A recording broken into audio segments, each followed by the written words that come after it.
नमस्कार। आज हम भारत सरकार की एक कह सकते हैं एक नई और काफी महत्वाकांक्षी योजना पर बात कर रहे हैं, रोजगार निवेश योजना। हमारे पास इससे जुड़ी कुछ जानकारियां हैं जो इसके मुख्य पहलू सामने रखती हैं। हाँ, और लक्ष्य तो वाकई बहुत बड़ा लगता है। बिल्कुल। अगस्त 2025 से शुरू करके अगले 2 सालों में 35 लाख नई नौकरियां, वो भी फॉर्मल सेक्टर में। और इसके लिए सरकार ने, जहां तक मुझे पता है, 1 लाख करोड़ का बजट भी रखा है ना? हाँ, 1 लाख करोड़, एक भारी भरकम रकम है।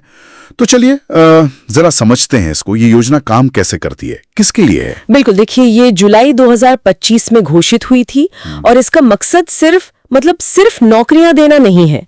असल में कोशिश है युवाओं को फॉर्मल सेक्टर में लाने की। फॉर्मल सेक्टर मतलब वो EPFO वाली नौकरियां? हाँ बिल्कुल, जहाँ प्रॉपर सामाजिक सुरक्षा हो।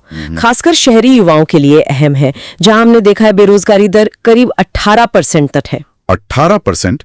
ये तो काफी ज्यादा है। हाँ, और ये योजना कंपनियों को भी एक तरह से पुश करती है कि वो नई हायरिंग करें। हाँ, और आपने कहा फॉर्मल सेक्टर पर जोर, ये बात दिलचस्प है। क्या इसका मतलब सिर्फ EPFO रजिस्ट्रेशन है या नौकरियों की क्वालिटी, मतलब वो कितनी टिकाऊ हैं, इस पर भी ध्यान है? क्योंकि सिर्फ गिनती बढ़ाना शायद पूरी बात ना हो।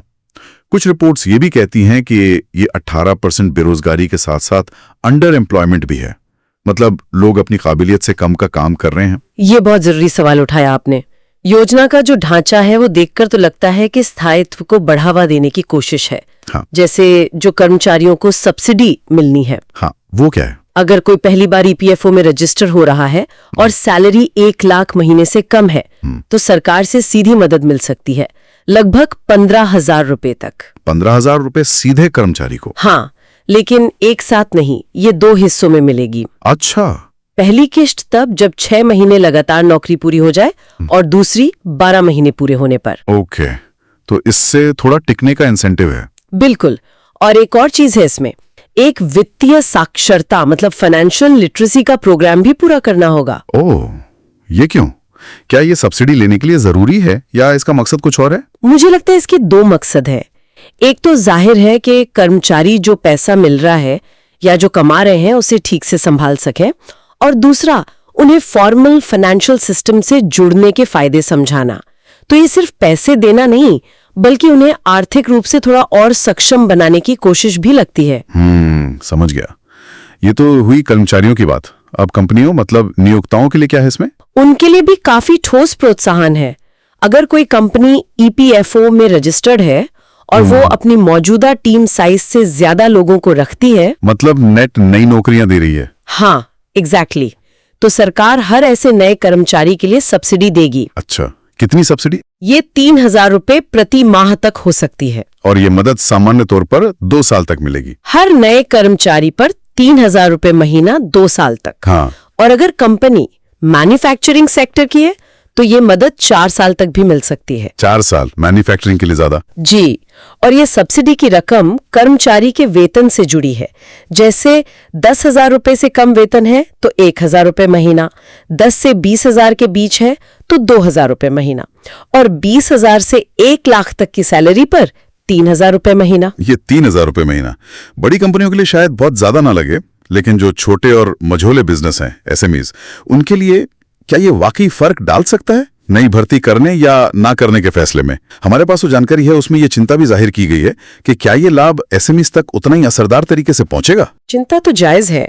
देखिए, कागज पर तो योजना सबके लिए खुली है, लेकिन असलियत में देखना होगा कि इसकी प्रक्रिया कितनी आसान है, खासकर छोटे बिजनेस के लिए।